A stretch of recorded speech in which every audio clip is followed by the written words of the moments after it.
Alright, I'm gonna try to make this video short and sweet for everybody to, because I watch plenty of YouTube videos on how to do stuff, and when I watch it, it's kind of aggravating. I gotta fast forward to see what they did, how they did it, and a lot of it's talking. It annoys me. So I bought this camera, Eway backup camera off of Amazon. Good reviews. The instructions aren't that great, but if you understand electrical, any type of mechanical ability, you should be able to get it. All right. Now it says red wire, 12 volt to backup light, B and A. If you read the instructions, it tells you when you're using the camera reversing, hook B to the vehicle's reverse light. And then if you want it to be on constantly, follow the DNC connections, which are right here. You hook it up to a constant 12 volt ignition source. It's the same wire. So it just makes it easier because back here where your camera is, you got closer access to the tail lights. That's what it seems like to me. It doesn't tell you that, but that's what it seems like. When you go to DNC, you're up by the radio, so you can find an easy 12 volt ignition source, switch power, you turn your key on, bam, it comes on. You fumble through your head unit, and you can turn the camera on and off when you want. So that's kind of the gist of it from what I got, and I messed with it, and that's kind of what it seems like. They give you these connectors here. I don't like them. I prefer these. Clamp it on the wire. The white wire with the gray stripe is your reverse lights. The red wire right here, where it says B, you crimp that one on there. This is the white wire with the gray stripe. Plug that in there, you got power. There it is. I took a razor knife and cut the electrical tape. Nice and easy because it's brittle anyway, so just nice sharp razor. Just make a couple passes, peel it off. Careful not to cut the insulation on your wires. You don't want to short. Temporarily, just plugged it in, threw it over the side. Make sure it works because I bought stuff before for Amazon and it didn't work and I had to send it back and I had to take everything back apart. So I learned my lesson. Found that it works. Now after this video, I'll run it nice and neat down the side panels, back behind the glove box into the dash. Took this back panel off here, just pops right off. And then I could hook it up to her rear and set it up to how we need it. They got different brackets too. So if you got a oversized tire, 33, 35s, 37s, then you could have mounted upside down, adjust it, and I'll figure all that out later. This is just for the installation.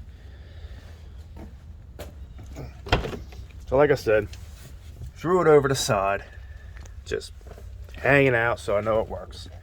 All right, to get this dash panel off, if you don't already know, take the rubber tray out, 7mm screw. All right, then you pop this center out here, get a non-marring pry tool. If you don't do this often, like every single day, and it's not your job, just buy some cheap stuff off of Amazon and it works fine.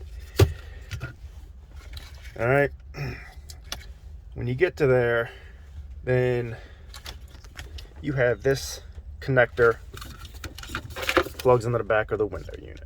All right, don't be intimidated by it. It's not bad. Pull this red tab up. You see when it's down, it'll be at the bottom right here. So pull it up, and there's not a lot of room to work. I don't know why they do this. Pull it up so you can see it there and you can't see it down at the bottom.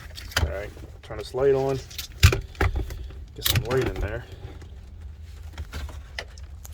Then you have this tab right here. All right, push it down.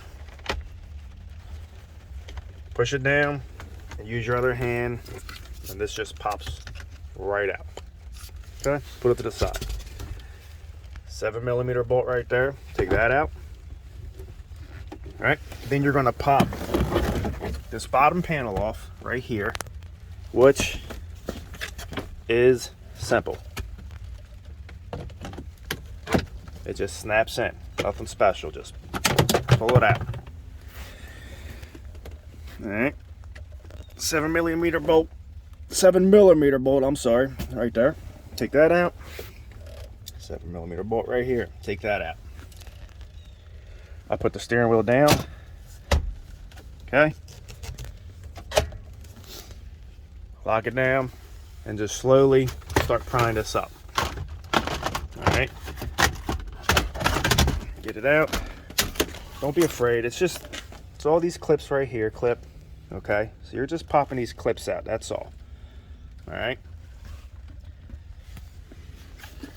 Set this thing to the side.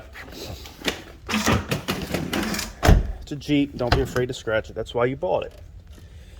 Alright. Climb back in here. So like I said, temporarily ran the wires, threw them over the car seat. When you install, if you're like me and you install the head unit and didn't do the camera, you know you're going to do it later. Make it easier. If you could actually, and I don't know why I didn't do this before, take this output for the rear view camera, it's labeled, and feed it out. Give you enough slack to where you can just pull this out, feed it out the hole. If you do that, you'll have enough room. You could just, when you run the wires, you can maneuver it all through there. And then you could, enough room, pull that out, plug it in, and then stuff it back in there. And you don't have to take all this apart. Alright, I thought I had enough. I guess I didn't. Wasn't thinking. I don't know. But do that. Alright? So, now that I know that it works. Crap. There you go. Alright, turn it on. Start her up.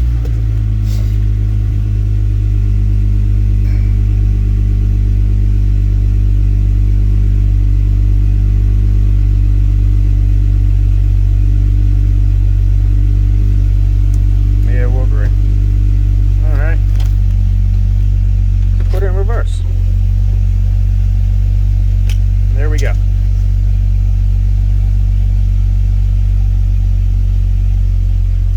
We got it. Okay. Now you got the lines on there, and what they say is there's a black thing that plugs. There you go. Focus. Right in here, and all it does is connects these two together, closes them, so it gets rid of them lines. Now, if you don't want them, leave the black thing on there and you're fine. If you take it off like I did and you don't have it, you're like, hey, let me see how it looks. You gotta put it in park, put the black thing back on there like so, just plug it in, and then put it back in reverse and the lines won't not be there. Alright, so you're fine. But you gotta put it in park and reverse. I guess it kind of resets itself. That's it. Nothing to it. Here's the other wires that they say you could hook up to a constant 12 volt and ground. And as you can see, they're like right here. I mean, however you want to do it. That's the way I did it. Worked for me. So now I'm just going to run the wires nice and neat. Glove box, if you don't know how to take it out, drop it, open it up, squeeze the sides in, and it falls down. Careful all your stuff doesn't fall out. And then just take it right out. If you haven't, change your cabin air filter, now's a good time to do it. Go to the store, get you one. This little tab here pops up. All right, there's another one in there, right there. Pop them up, pull it out, change it out. So hopefully it was helpful. Now I can clean it all up, make it look good.